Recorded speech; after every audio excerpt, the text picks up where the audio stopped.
The Pere Marquette 18 was a car ferry that doubled as an excursion boat in the summer on Lake Michigan. It was claimed to be the world's largest pleasure boat and safest ship afloat. Yet on September 9, 1910, the Pere Marquette 18 sank suddenly to the bottom of Lake Michigan, taking 29 lives. What exactly happened to cause this terrible disaster? Let's look at the events leading up to this moment.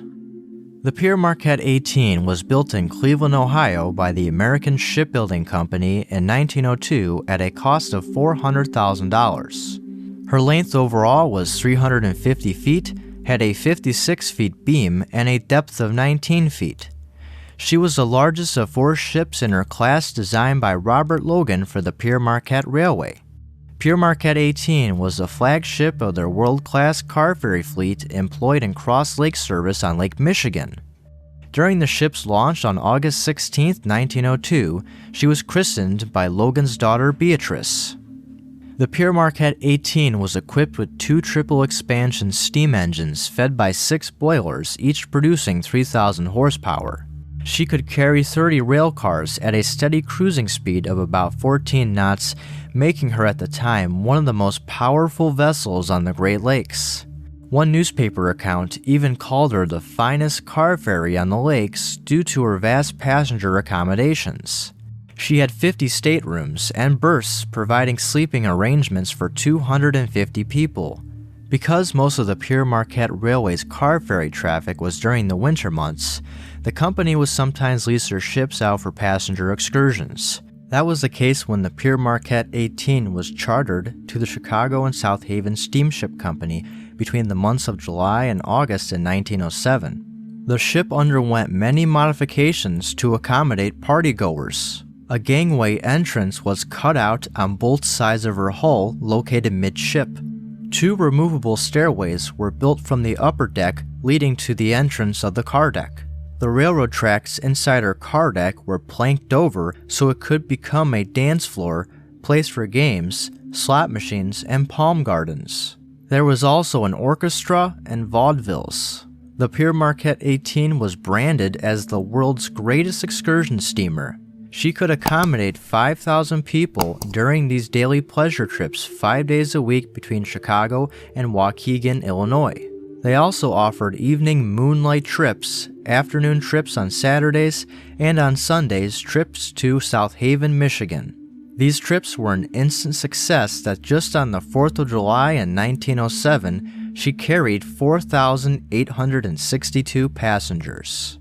In July and August from 1908 through 1910, the Pere Marquette 18 was chartered again for pleasure trips to the Chicago Navigation Company. Because the 1910 season was not successful and unprofitable, the company decided not to renew their charter for the next year. After being stripped of her excursion fittings, Pere Marquette 18 returned to Ludington, Michigan on September 6. She had to be refitted and federally inspected before going back into car ferry service. On September 8th, she passed with flying colors and was found to be in first-class condition in every respect. That same day, the Pere Marquette 18 was immediately pressed into car ferry service. She took on a load of 29 railroad cars at Ludington, carrying general merchandise and coal. Her trip to Milwaukee was 100 miles and would take about 8 hours to complete. Captain of the Pere Marquette 18 since the ship first entered service in 1902 was 55-year-old Peter Kilty.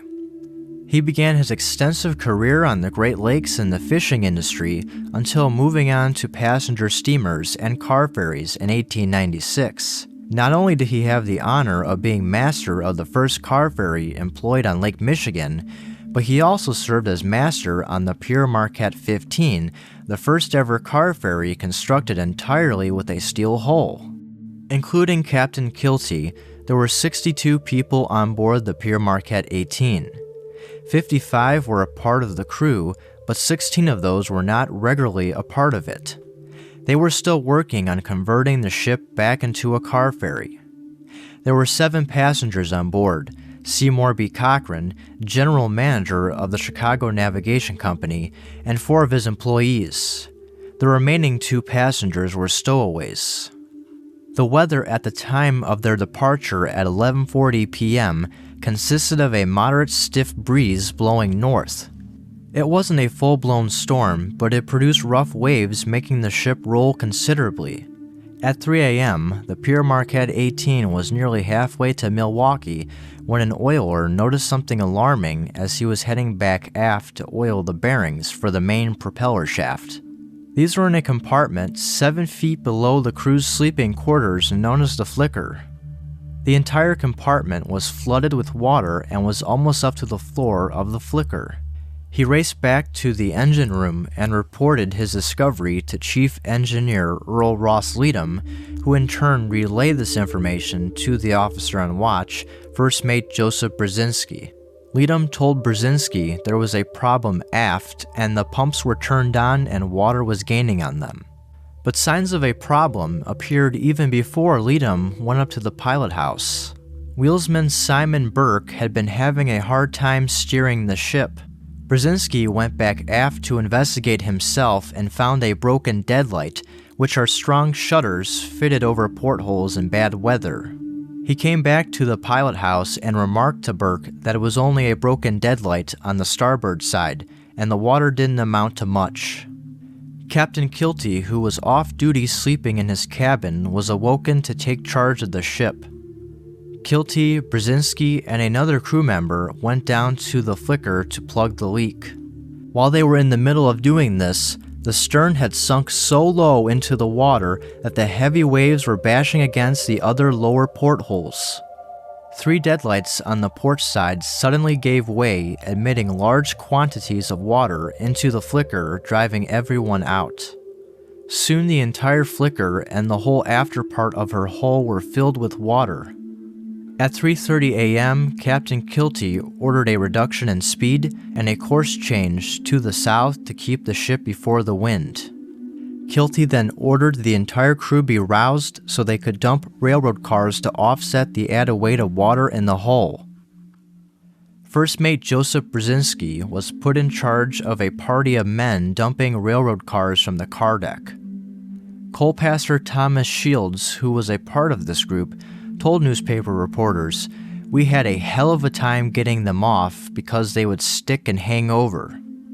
Herman Memro, another coal passer helping, said, "Joe worked like a tiger, handling the men and jacks and blocking like a man with the strength of a giant." After 13 cars were jettisoned, the ship's buoyancy seemed to have stabilized by 4 a.m. Captain Kilty made one last course change due west as he believed there was time to beach the ship on shore. Reportedly, the crew in celebration of their narrow escape went to the galley to eat sandwiches and drink coffee. However, their celebration was short-lived as the Pere Marquette 18 began slowly sinking again by the stern. Seymour Cochran had been awakened from the sound of the crew dumping rail cars. He came up on deck a little after 4 a.m. and saw the Pere Marquette 18's flags were flying at half-mast, signaling the ship was in trouble. Cochran observed no panic or danger on board as Captain Kilty gave orders for everyone to put on life preservers and to remove the 3 portside lifeboats to prepare them for launch. The decision to launch these boats was made because they were on the lee side of the wind and were then moored so they could clear the side. A few deckhands were put in to keep the lifeboats from banging alongside the ship as they waited for the signal to load and launch them. Stephen Sapanik, purser and wireless operator, sent the first of many distress messages at 5:20 a.m. "CQD, 18 sinking. For God's sake, help us." The Pere Marquette 18's sister ship, Pere Marquette 17, picked up this distress message. She had left Milwaukee about an hour after the Pere Marquette 18 left Ludington. R.G. Hill, the purser and wireless operator on the 17, informed Captain Joseph Russell that the 18 was sinking and needed immediate assistance. Captain Russell set a course and made all possible speed towards the 18. At about 6:30 a.m., the Pere Marquette 17 was spotted off in the horizon, gaining on the 18. Captain Kilty came down to the boat deck and stood by Seymour Cochrane, looking at the 17. Kilty, turning on his heel, remarked, "I don't think we can make it," as he walked away from Cochrane. Captain Kilty had one last consultation with Chief Engineer Leadham shortly before the ship sank. Leadham went back down below deck and closed the hatchway on his way to his post in the engine room. He would not survive this disaster. Around 7:15 a.m., the Pere Marquette 17 came up to the 18's starboard side, which was exposed to the wind. Second mate Walter Brown shouted to the 17, "For God's sake, come alongside. What are you doing?" He wanted the 17 to be on the 18's port side so it was out of the wind. They were planning to transfer the rest of the crew and passengers to the 17 instead of using the remaining 3 lifeboats on the 18's starboard side. Very shortly after the 17 maneuvered back around the 18's stern, the 18 began listing heavily to starboard. Its open car deck began flooding and her bow raised out of the water as she sank rapidly at 7:30 a.m. R.G. Hill on the 17 sent a wireless message out at this moment reading, "Number 18 is going down. Help." Stephen Stepanek on the 18 was still at his post tapping away on the telegraph key as water consumed the ship. His last message was, "For God's sake, come. We're sinking off Sheboygan." Stepanek was the first wireless operator to be killed in active duty on the Great Lakes. Wheelsman Simon Burke also stood at his post waiting for an order to abandon ship from the captain, which never came. When he realized the ship was foundering, he ran out of the bridge wearing a life preserver second mate Walter Brown had given him and dropped to the main deck. Burke plunged overboard as the Pere Marquette 18 slipped below the water.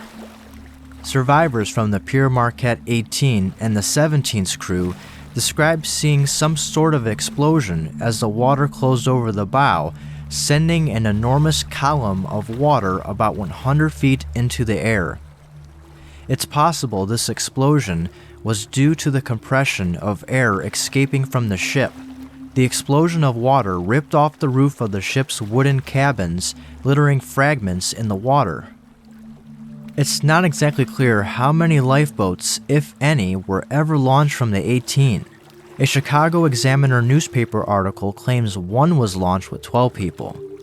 Many of the crew members and few passengers, including Seymour Cochrane, jumped or were thrown overboard into a whirlpool where they were spun around and sucked under. I came up after a few moments, seized a piece of wreckage, brushed the water from my eyes, and saw Simon Burke swimming near me. I pushed a bit of paneling toward him, and he grasped it, and we swam together, said Cochrane. At 7:35 a.m., R.G. Hill transmitted, "Number 18 gone." A party of sailors on the Pere Marquette 17 got in lifeboats and were lowered to rescue survivors, in the process of which 2 of their crew members were killed. In the aftermath of the Pere Marquette 18 sinking, 29 people died and 33 survived. None of the Pere Marquette 18's officers were among those saved. Captain Kilty's body was later found floating in the water. He was the only one not wearing a life preserver. Seymour Cochrane was the only passenger who made it out alive. A few hours later, the Pere Marquette 20 and a tugboat from the Sheboygan life-saving crew joined to help pick up survivors and the dead. Many of the survivors and those from the rescue party were perplexed at the scene and wondered how such a thing could have happened. Kilty was one of the best-known men on the lake and one of the safest captains, said Captain Crawford of the Pere Marquette 20. On September 12, 1910, local inspectors from the United States Steamboat Inspection Service probed an investigation on the foundering of the Pere Marquette 18. The fact that none of the ship's officers survived made their investigation difficult. They were confident that the initial broken deadlight found could have never admitted enough water to fill the after compartment, and that the pumps would have more than taken care of this leak.